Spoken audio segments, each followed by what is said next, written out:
Powering Canada Strong. We have questions. We have answers. Canada is planning to spend $1 trillion to expand the power grid.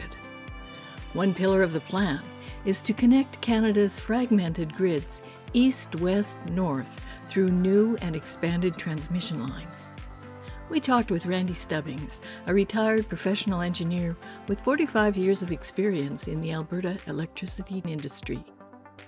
We asked him to explain why the power grid connections presently run north and south between Canada and the US, and what does he think of an east-west power grid? Well, in the absence of massive government subsidies, which is one of the things I'm concerned about with the East-West Grid Plan,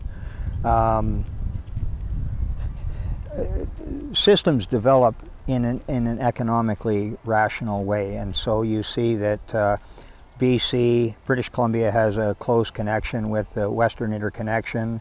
The west coast of the U.S. has a large population and is a fairly dense grid. The mid-continent of the United States is a little more sparse. The east coast of the United States has a very large population and very dense grid. So the population tends to be laid out more north-south than east-west. With an east-west grid, you've got from Toronto to Calgary, you don't have any cities more than 1 million people.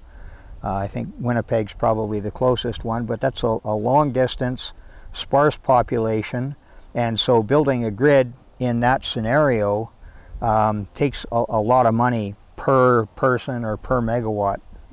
I know the Government of Canada referenced the grid in Europe. Well, Europe's population density is probably 10 or 15 times greater than that on the Canadian prairies.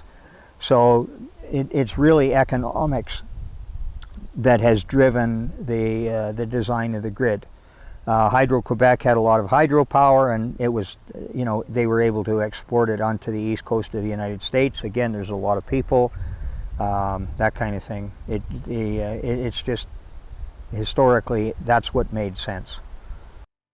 Read our reports. Watch Net Zero and the Future Power Grid on Friends of Science YouTube channel.